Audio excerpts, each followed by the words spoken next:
So George Kittle's talking about a couple of players. 49ers have interesting things going on. You'll find out about all of that right after this.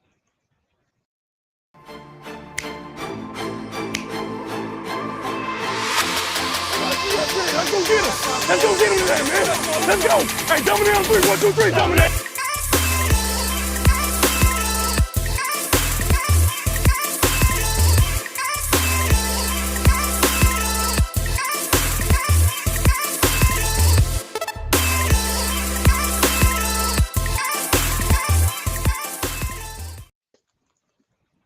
Welcome back to Clutch Gene Sports. I'm with my main man, Rohan. How's it going, Rohan? Hey man, I'm doing good. Ready to talk some football. It's a nice Tuesday evening here today, and yeah, glad to be back. Yeah, man, great Tuesday. Hopefully everyone could hear me well. I'm not up. As you guys could all see, I'm in a nice office actually today. Um, Using my AirPods, so hopefully you guys can hear me. Let me know if you can't. I will adjust audio and do what I have to do. But let's get right to it, Rohan. So I don't really know what was said. I was at work all day. Um, what happened with we? I know you hit me and you're like, "Hey, man, George Kittle said something. We got to talk about it." So I'll let you go ahead and explain to me what was said because I know you kind of text me real quick about it. But what were the comments about from George Kittle on Trey Lance and Brock Purdy?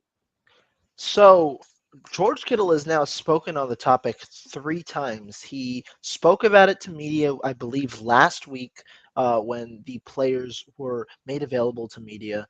And that was the time where we heard him say, I'm not going to lie to you guys, Trey Lance looks much better this year than last year, to the media, to the local media, that is.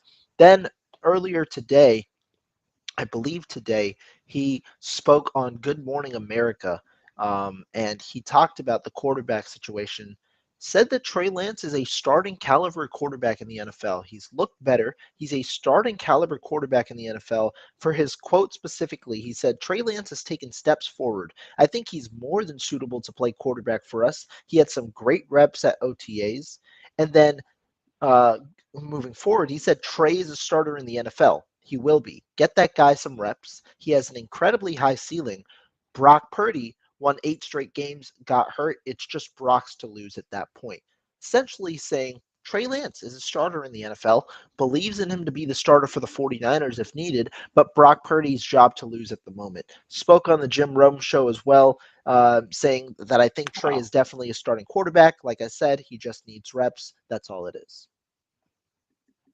So essentially, what George Kittle is doing, I mean, you can look at it two ways, right? You can look at it in the sense of is George Kittle playing the pump and dump for the 49ers, you know? Does he know the 49ers are planning on trading him? So he's like, hey, let me pump up his trade value for the organization I play for. Let's see what we can get for him. Or is he telling the truth? And is he really saying how he feels about this quarterback? And when you're talking about reps, what I get from that is if you're saying, hey, the quarterback needs reps, all he really needs to do is get reps. Like it's been talked about by so many people on who are content creators. Give Trey Lance reps. Give him reps. Give him reps. So the fact that they're splitting him first team reps in OTAs is stupid. Um, so I'm gonna be straight up like it's stupid because when you look at what Trey Lance is, he's a quarterback that needs reps. Everyone has said it. His teammates have said it. Going into the season, going into training camp, um, he should get some reps with the ones. I don't think Brock Purdy will be back immediately for OTAs or for training camp. Sorry. So what that does is it puts a competition for Sam Darnold, and Trey Lance. So essentially, I think Trey Lance should get all the quarterback one spot reps. If he looks absolutely terrible, then you give him to Sam Darnold. Sam Darnold has 55 career games where he has reps in that capacity. So when you're looking at that, it's kind of like, man, George Kittle is pretty much telling the organization and fans across the world exactly what 49ers content creators have been saying for the last 2 years. Like it's ridiculous. Like to me, it's crazy because one, George Kittle's probably telling the truth.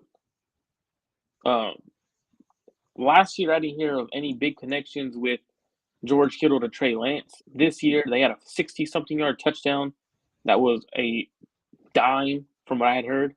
Um, Yeah, so Kittle here's mentioned what that 60-yard touchdown as well.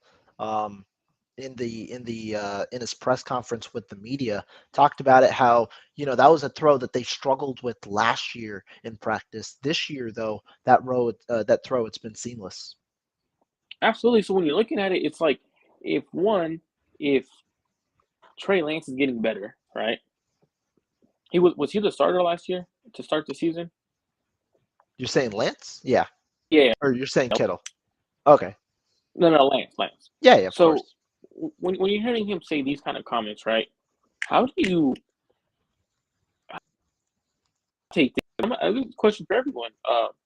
How do you dictate this as a head coach or an organization? Shout out to Luke Banner's throwbacks also in the house. But how do you take these kind of comments when you have a quarterback one has the potential, who was your starting quarterback last year, and enough for you to essentially want to trade Jimmy Garoppolo? Um, and now he's getting better. And then when you look at it, he's having George Kittle. This is the first time Kittle said something after minicamp a week ago. He went on record saying, "Hey, he looks much better. He's quarterback in the NFL. He just needs reps." How do you view that if you're the organization, Rohan? Yeah, I mean, when you talk about the way that the 49ers go about it, first of all, I think it's interesting. I'm genuinely curious, like the timeline at why it's coming out now, right? Like and the way that it's coming out, because I'm not a guy to speculate much, but why has there been no talk of Sam Darnold? Like I'm very intrigued. There's no talk of Sam Darnold at all from the players in the clubhouse. That's something that was interesting, especially because they've been splitting first team reps. And maybe it's because he's still getting a grasp of the playbook or whatever. But, a lot of national talk was around Sam Darnold. But inside the locker room, there hasn't been much talk of Sam Darnold. And you talk about this quarterback competition. I think the main one is between Trey Lance and Brock Purdy. Again, my belief is that if Brock Purdy returns and is ready to go for week one, there's not a chance he loses his job. I think Trey Lance has to play in games for him to be able to win that quarterback spot. But right now, this is a vote of confidence for a guy that the 49ers and players within the organization believe can be a starting quarterback in the NFL. And there's clear improvement there. And I believe he's only going to improve as the improvement that he made. He's going back to the same coach who helped him, fix the throwing motion a little bit and help him improve this offseason. And Jeff Christensen, Patrick Mahomes' quarterback coach for the next 40 days. I think it's trending up for Trey Lance and also further solidifying his spot as at least the backup quarterback for this team. So breaking news, if you're a Giants fan, because this is the Clutching Sports, I plan on not only talking Matos? football, but baseball. Luis Matos and David Villar have both been pulled from the AAA team in the fourth inning in Oh, Sacramento. in the fourth inning of the JD, game. Okay. but JD Davis and Mitch Haniger were injured on consecutive plays in the Giants and Cardinals game. So we might be seeing the hot prospect of Luis Matos coming up to the Giants. In the last 6 games, 6 home runs. He's hitting over 400. You should be excited for him. That's just breaking Interesting. news Okay. that I just saw right now. Got an update on it, so that's pretty cool. But going to what you're saying about Sam Darnold, maybe it's because Sam Darnold sucks. Everyone's talked about Sam Darnold. What if he sucks? Like, what do you really, realistically, you gave a quarterback like Sam Darnold $5 million, guaranteed your quarterback 3. But what blows my mind is what Kittle's saying, it's true. Trey Lance, starter who needs the reps. And it's up to Kyle Shanahan, Brian Greasy, the organization on, do you want the quarterback who has the more potential Because I'm curious on what George Kittle would say if he was asked on who has more potential, like who has the most potential in the quarterback room, right? From what I answer would be Trey Lance. Obviously, he's not going to make that answer because those are two of his teammates, potentially two starting quarterbacks that are throwing the football. Probably should have them compete because you have a tight end who is talking highly of him, and you don't hear George of teammates like this because last year George Kittle didn't talk highly of Trey Lance. He kind of just brushed off the questions like he did this year. Like it was really like, oh yeah, he's doing great. I still see Trey Lance. I still see Jimmy Garoppolo throwing the side field. Like that was the kind of the vibe I got from the teammates. So for me, what I'm kind of is this George Kittle endorsing Trey Lance? Is he getting Lance and backing Trey Lance right now? I mean, I think that it's an endorsement over Sam Darnold. I won't necessarily say it's necessarily an endorsement over Brock Purdy because he said it's Brock's job to lose, and he pointed out the game experience. I think that's been his take this entire offseason. But to me, he's more comfortable with the two quarterbacks that have been in the room for the last 2 years, or last year, I guess, in Purdy's case. He's more comfortable with those guys. And the reason that I bring it up, I pointed it out this year, and we'll talk about it too. This isn't just a crucial year for Brandon Ayuk, who's going to get a contract extension after this year. It's a crucial year for him. It's a crucial year for Deebo Samuel and George Kittle. Why? Ayuk's going to get a contract extension after this year, so he's looking to get the best season possible to get the most money. Samuel, on the other hand, he has 2 years left on his deal, and or it might be 3 years, including this year, 2 3. years after this year. But the 49ers could save some money by trading him with a post June 1st designation this year, or could look to extend Brandon Ayuk and have the notion of just outright trading Deebo Samuel in before the final year of his contract, which I believe is a little bit more of a likelier scenario. But in a way, while those two are really close, it's somewhat of a competition because it doesn't seem very feasible that the 49ers would be able to extend both, nor does it seem in their plans that they'd look to pay that much money to the receiver position, which isn't necessarily a premium on their board of positions. So that's the way I look at it. But I talked about those two. We got to get to Kittle too. George Kittle is the easiest player to move on from of the core four, including McCaffrey, this next season. Why? Because Kittle, if you look at his move, you could save 50% of his contract's guaranteed money, or his cap hit, contract's cap hit next year with a cut. You could also save more with the trade. He's scheduled to make around 19 million. You could save around 9 to 10 million next year if you designate him with a post June 1st cut. And so I think it's on all three of those guys right now. They're looking to see who's the best guy out there that can help me compete to produce and have the best year. Because if you don't remember, Deebo Samuel, down year, 632 yards. Kittle didn't reach the 1,000-yard mark, wasn't close to it either. I believe it was 710 yards that he got, and both of them had some injuries this past season that caused them to miss a couple of games, but they're trying to get back to where they were. And so that's the way that I look at it. Them not necessarily forcing the hands of the 49ers, but making it clear who they probably are a little more comfortable with, understanding it's their money that is going to be played around with. So since you're talking about trading people, I'm gonna throw. I don't know if the numbers match. I have not looked at it, but I do know Stephon Diggs is upset in Buffalo, right? Talk about it, because So this situation, I mean, I didn't catch the entirety of it. I was at work this morning, but what is going on there? Because that one was a little weird, what I do know is Stephon Diggs got upset. I don't know if it's with the organization, Josh Allen. It sounds like he's upset with someone in the organization, whether it's quarterback, team-wise. But there's also a player on the 49ers organization, right? Who you say you have to make a decision on the core team, on the core players, right? Well, if Buffalo has to end up trading Stephon Diggs. I don't know if the money matches. This It is can't. They I'm can't. not I'm not. $31 million dead cap hit in 2024. It's See, impossible. why do you gotta ruin my But go for it. Go for your idea. scenario? Yeah, See, the idea was, would you trade Deebo Samuel for Stephon Diggs straight up? 100%. I mean, are you saying contract wise Contract, included? contract. Or So sorry, I don't know. disincluded? I don't know. Not Yeah, I don't not know included. if Contract the numbers disincluded? work. Yeah, if the numbers worked out, I don't know how it worked. I really have not looked at Stephon Diggs' contract because I've been at work. But when I did see that he didn't show up to mandatory minicamp, or he did, and head coach said he's extremely worried or whatever, and then Josh Allen made a comment, and then I just saw earlier, right after work, that Stephon Diggs posted a cryptic message like, Mhm. "Oh, you can say whatever you want. That's what helps you sleep at night."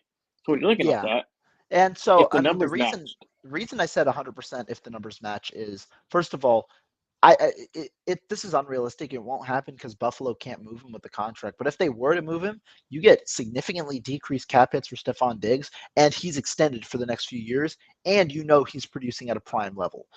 And so to trade Deebo Samuel for that, if it was straight up, I think I'd 100% do it. Diggs is a guy who I think is a fit in any system.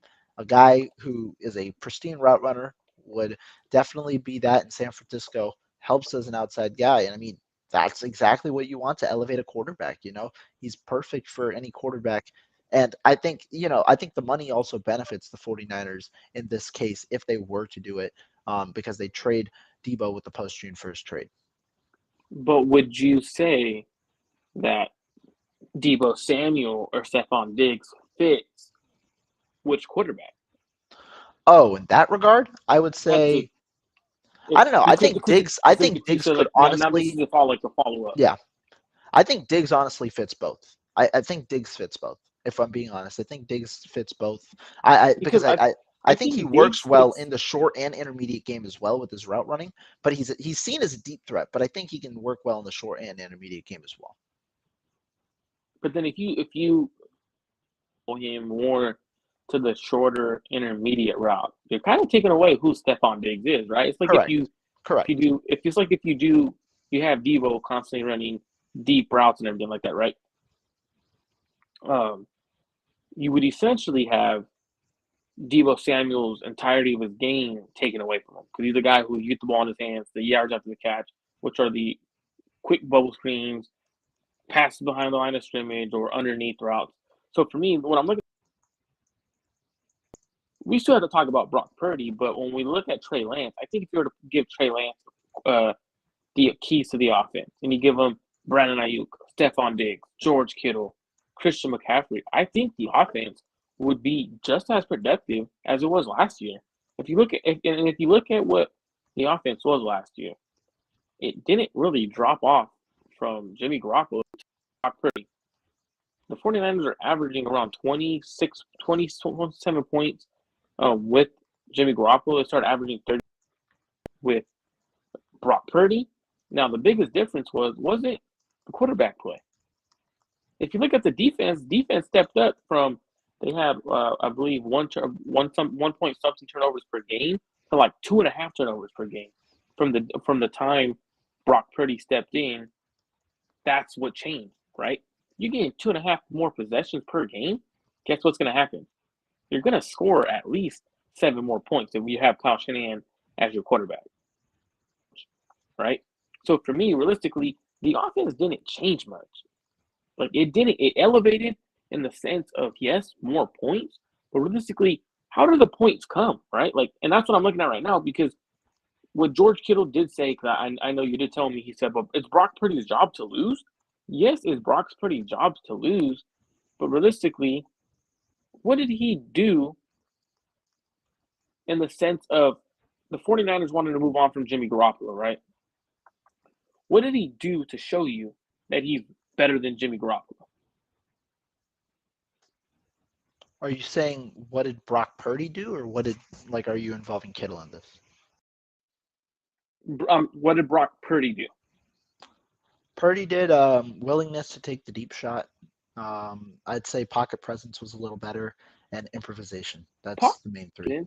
he was But his pocket, Not but the thing not is though, pocket it's his presence. I pocket mean, presence, like pocket mobility is what I meant. And mobility. improvisation. Yeah.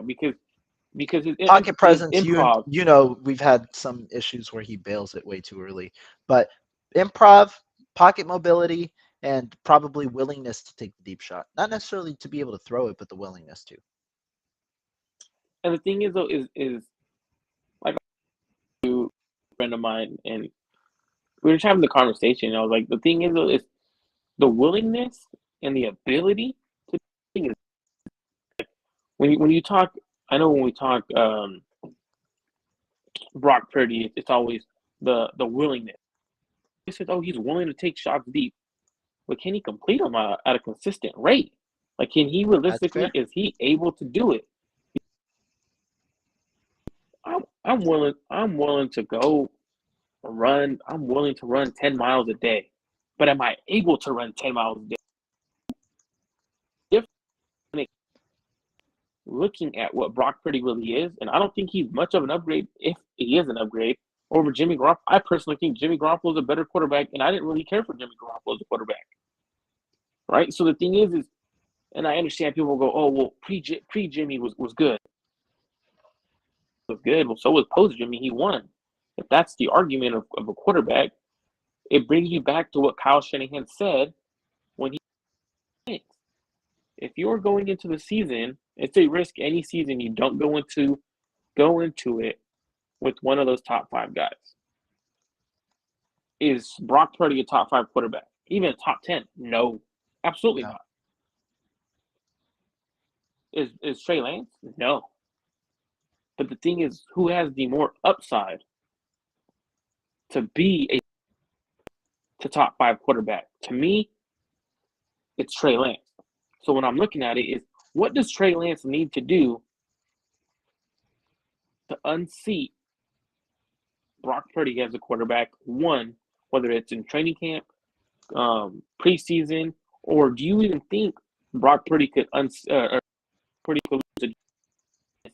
regular season? Because we haven't seen Kyle willing to move on from a quarterback during the season.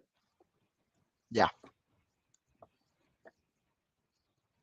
Did that make sense or no? No, I think I mean, I think your premise makes sense overall, and you're talking about the potential of Brock Purdy. But the one thing that I'll say about the potential argument and why I understand, I mean, first of all, I'm pretty sure you said yourself you agree with Kittle in that, yeah, it could be Purdy's job to lose. But overall, what I'll say on it is I do think that it is Purdy's job to lose, and I think that he I gets it. actually disagree. So you think Lance I is in the don't front think seat it's right now? I don't think it's Brock Purdy's job to lose, and I don't think it's Trey Lance's job to lose. I think someone needs to go win the job. I don't think it's any of their jobs. When you Oh have a no. quarterback who is your That quarterback one, yeah, that's the part I was about to get to. In that right now, the way for Brock Purdy to get the job for me is for him to showcase that he's healthy enough to play week 1. That's my criteria right now. Because I think that the 49ers value the game experience most compared to everything. And so if he's healthy enough, meaning if he's able to insert himself into practice, I'd say about 2 to 3 weeks before the season starts and prove that he's ready to play week 1, that's when I think he wins the job. If he's not, then you have Trey Lance there to win the job. And we've talked about it before. I think right now, professionally, it's in Purdy's best interest to try and get on the field as soon as possible. Contrary to what that might mean for his long-term health, I think it's in his best interest because that's the number one way to solidify that you have a starting job in the NFL. Without it, if he ends up on the bench, then it's up to Trey Lance and his performance to prove how Brock Purdy season goes. And of course, that's meaning that's still placing high expectations on Trey Lance. If he gets the opportunity, he has to play well in order for him, and the team has to be winning in order for him to secure that starting role. But it's not in Purdy's hands anymore if he doesn't end up being that week 1 guy. because yeah, and the reason why I don't think and Niner game, we will get to that question a little bit later. We plan on talking about guys on the bubble and stuff like that. So we will get to that question. So but you have 2 quarterbacks, right? You have Trey Lance, who's your quarterback one going into the season last year. Then you have Brock Purdy, who, right? Both of them are considered your quarterback ones at this point because one, you traded all those value picks to Jimmy Garoppolo to go get your guy in Trey Lance. But now you have a guy who showed you that he's capable of winning games. So for me, if you give one of them the job back because they deserve it or they were chosen for it, to me, they're both coming off of injuries, right? Let the best man win. Realistically, let them go. It's not. No one has the advantage. No one has the foot over another, and the reason is because those are two quarterbacks who literally lost their jobs to injuries. Let them both go winning. I don't think anyone should have a foot over. I don't think Brock Purdy should be the leader in the clubhouse. Why? You literally moved on off of Jimmy Garoppolo last year because Trey Lance was your guy, right? But I do think the game experience does change something for the organization because Kyle Shanahan, what's his biggest flaw?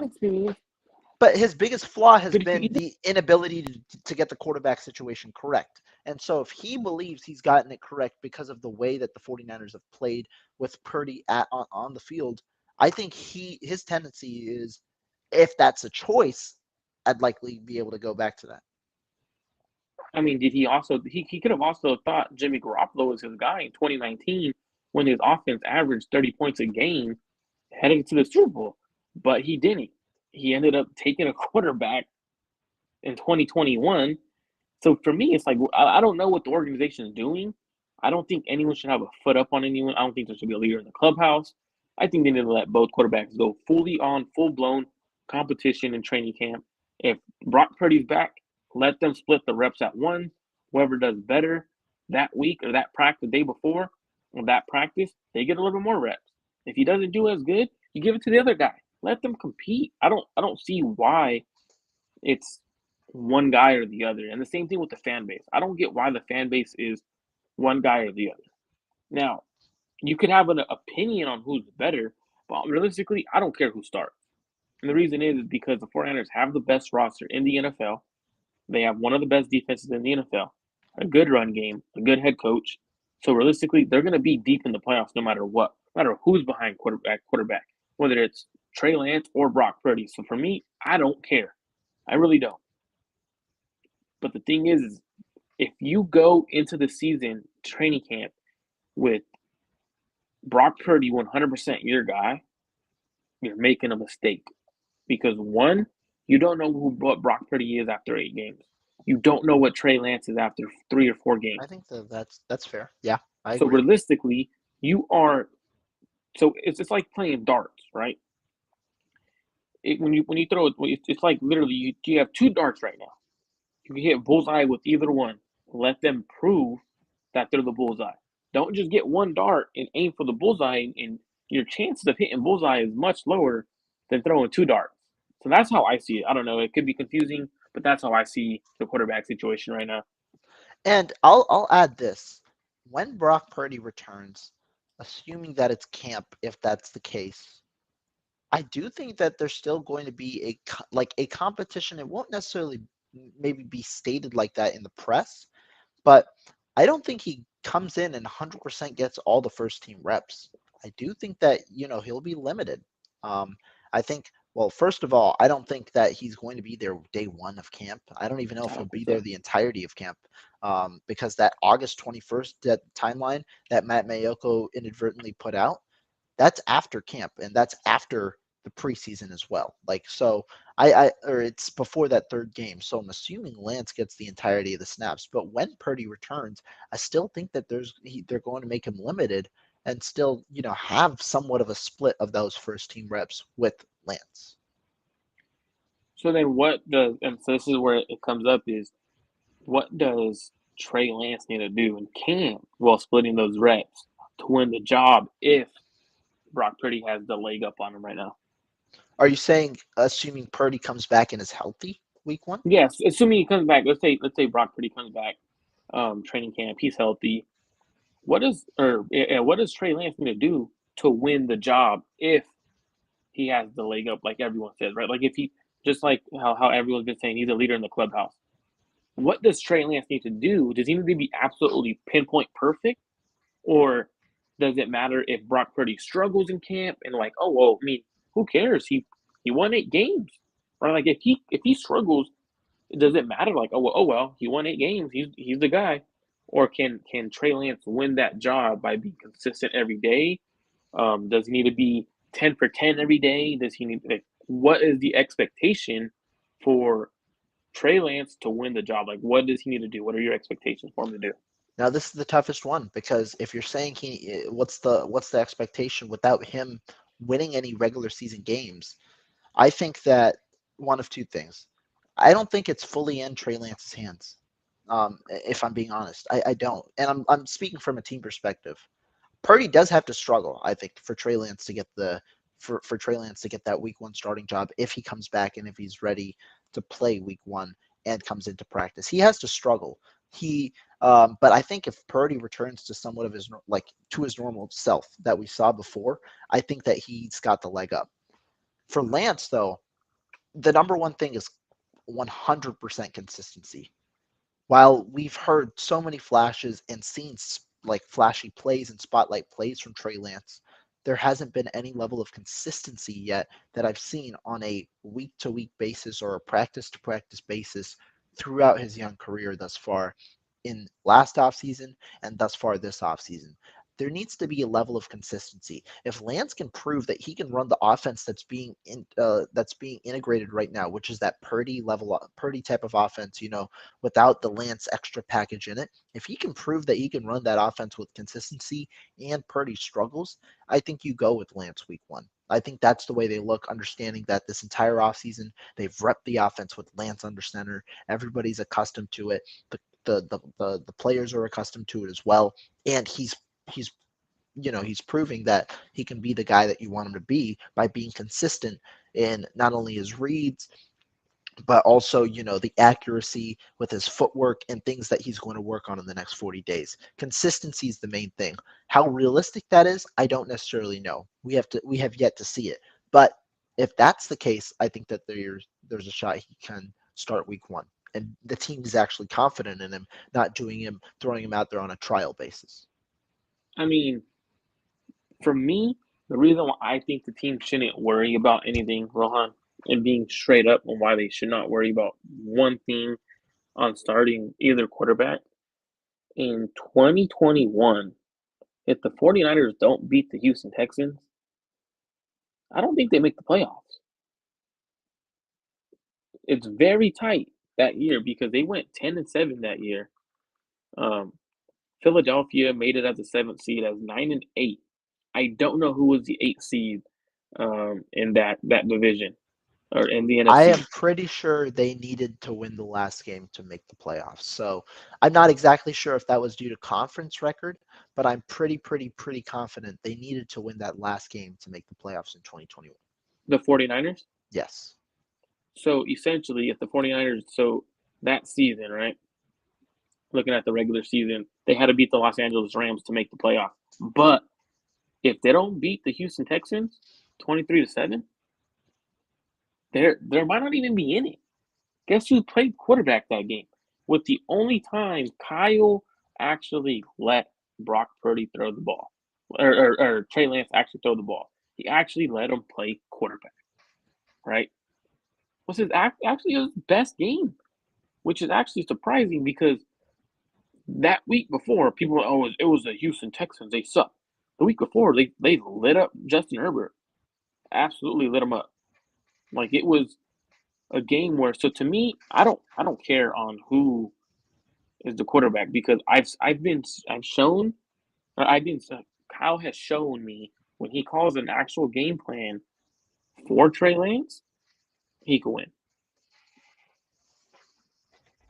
And I mean, when you talk about that part, right? I think that the part you just brought up about Kyle being able to call a game plan for Trey Lance, he's still experimenting with that. We haven't really seen the depths of what Kyle can do with Trey Lance in terms of play calling, right? You talk about that week, what was it, week 17 game in 2021?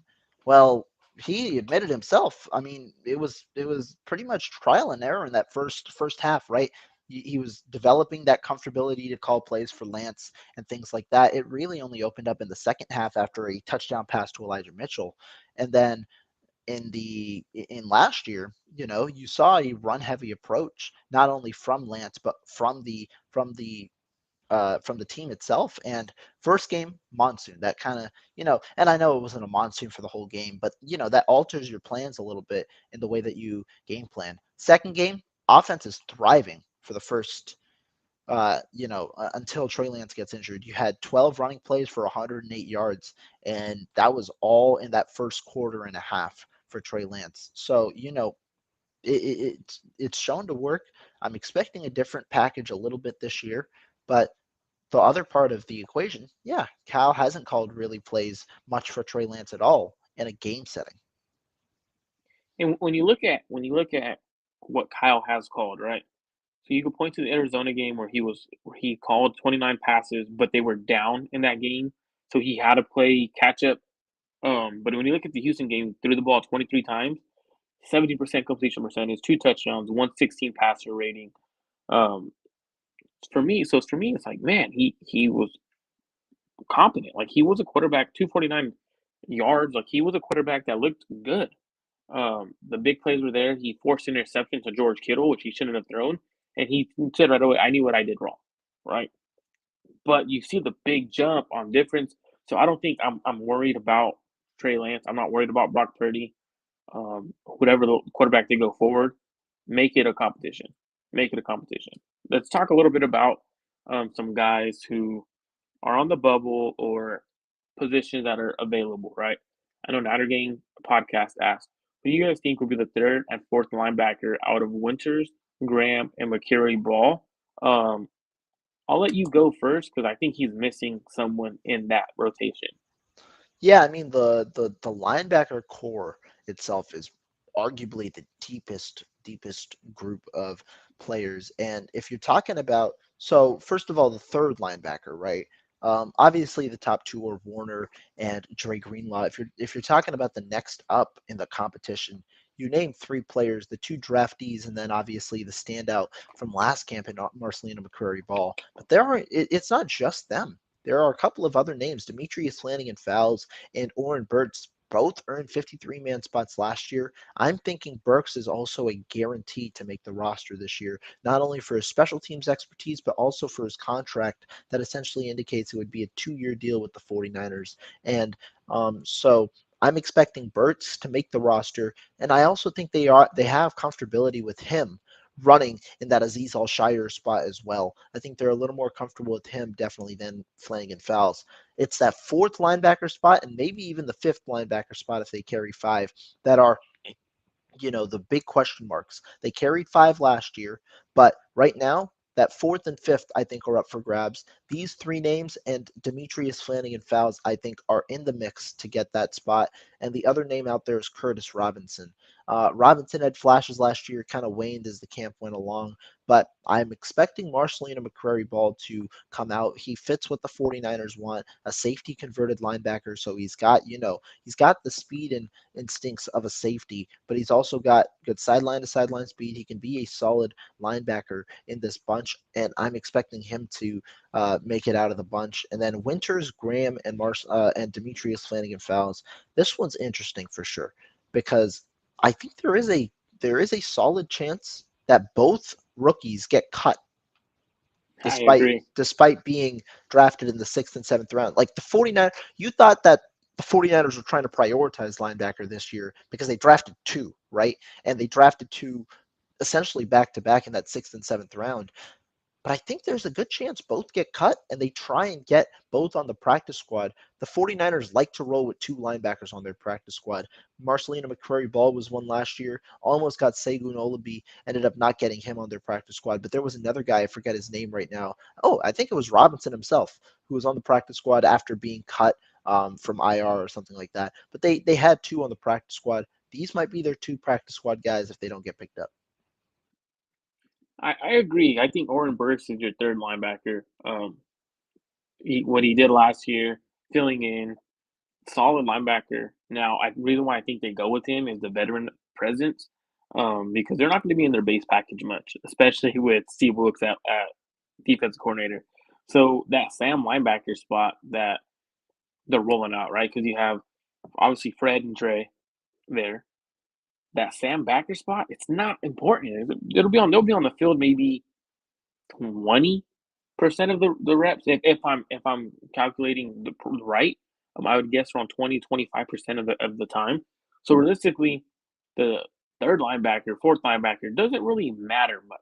Now, Oren Burks is that third linebacker because it's the veteran presence, as well as he's the guy who's your special team ace. Now, fourth linebacker, I think McCary Ball is better than Winters and Graham right now, and that's because of the experience. That's because he has the NFL speed already down. But if I had to choose between the three who has the most upside out of linebackers, I'm actually going with Graham over Winters and McCary Ball. Now, McCary Ball is the hybrid safety linebacker that the Niners like, but I think Graham has the range and the length to be what they really want. Like his length, his presence, I think is bigger to me than Winters and McCary Ball's athleticism, speed.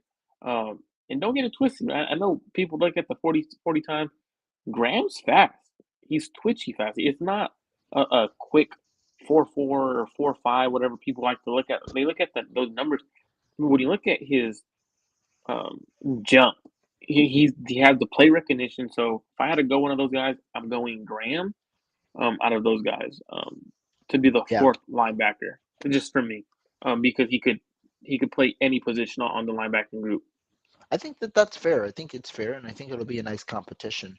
One other thing I want to point out, Aziz Al-Shire, right? He was the Sam last year, and he was a hell of a Sam, right? He's a Mike playing Sam, or he's a top linebacker essentially playing in a backup role for the 49ers. He played only 42% of the defensive snaps, and when you really look at it, he started the last two games of the year because Dre Greenlaw, I believe, had a groin injury, if I'm not mistaken. Mm-hmm. The last two games of the year, and after the 49ers, they went more base heavy in weeks 1 and 2. But after that, you look at his snap counts, it wanes all the way from 14% to 53% in those 6 weeks after he returned from injury, really. And this is Steve Wilkes too. It's going to be less. And the other factor also involved with the Sam linebacker, 3 safety sets. The way that I believe they'll be implemented is not necessarily one as a big nickel as much, but more so in the base package where you have that third linebacker being one of the safeties like Talanoa Hufanga who's able to trigger very quickly out of that linebacker spot. That's the way that I think the 3 safety sets will be implemented more instead of the traditional where you have a big nickel and utilizing one essentially in coverage. Is there any other players that are on the bubble that you're like, man, like this player is position player or anything like that? Because I know linebackers is a big one. Is there any other Yeah, position?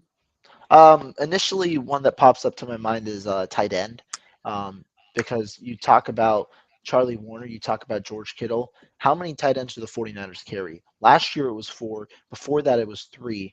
49ers re-signed Ross Dwelly, but they have 2 rookie tight ends, Cam Latu, and they also brought in Braden Willis out of Oklahoma in the 7th round.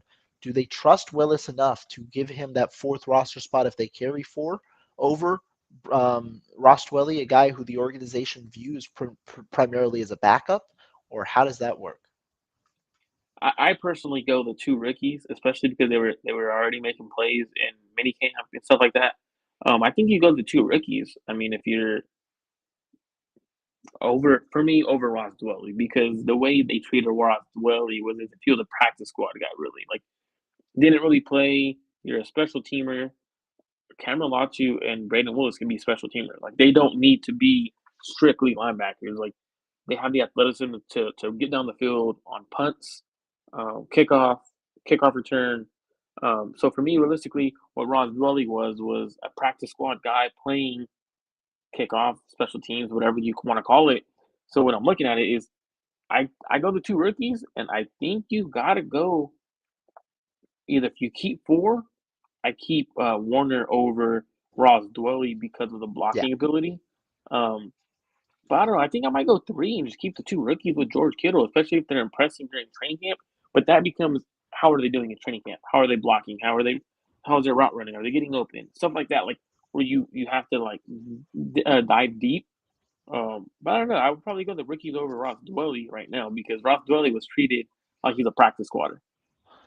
The way I look at it right now, I agree with you in that I'd go with the rookies over Ross Dwelly. I don't think the organization views Ross Dwelly very highly. I also don't think the NFL views Ross Dwelly very highly. I think they can have him on the practice squad because he was inactive for a significant amount of games last year. They can have him on the practice squad and essentially be able to fill in a role if an injury occurs. But I think they go with 4. And the reason I think they would go with 4 is the same reason they went with 4 last year. They were able to get away with only having 5 wideouts on that 53-man roster last year and cycling through that 6th guy on the practice squad. I think they'll operate with a similar role this year. Obviously, in my opinion, there are a couple of guys who I believe can push for that wide receiver spot. A guy who I'm really high on is Tay Martin, the undrafted free agent last year. You've got some other guys, obviously some veterans like Chris Conley and Willie Snead in the mix as well. The big question to me is Tay Martin. If Tay Martin, if 49ers are confident enough in Tay Martin that they will lose him if they don't put him on the practice squad this year, then I'd say you definitely use the 53 spot on him because I believe in his talent. I think he can be a solid weapon, specifically in 2024 when you lose Ray McLeod likely and even Jawan Jennings. You need more wide receiver depth. You'll have Danny Gray to fill in the slot, but you need backup depth, and I think Tay Martin fits that role well. But if you're able to keep him on this practice squad and roll with the 5 receivers, I think you keep 4 tight ends. The reason being the 49ers right now, it seems like even with the plays that the rookies are making, the number one thing they want from their backup tight ends at first is that blocking ability. Once you're able to block and get on the field, you're able to utilize the extensive part of your arsenal in terms of your skills. And so I think Warner still starts as that day one tight end number 2 for the 49ers alongside George Kittle, while the rookies work themselves into the rotation as the season goes along. For that reason, I think to start the 53-man roster, to initially start, I think they go with 4 tight ends, keeping the 2 rookies, but keeping Warner as Kittle's primary backup to begin the year. I 100% agree with you. And we'll do the last question right here because this is a good one. Who'll be the top 7 receivers that make the team? So I'll go first. I'll name off the list of receivers I think are making the team. I might have to debate on a couple of them. Brandon Ayuk, Debo Samuel. You got Jawan Jennings, Ray McLeod. I think Danny Gray makes the roster. So you have a battle. If they do keep 7, they might even keep 6. It might just be a battle for that last spot. You did mention Tay Martin. Ronnie Bell's in there. Now the thing is they got Ronnie Bell in the 7th round, right? So realistically, you could kind of hide him in preseason. Like teams do it. You could hide him in the preseason.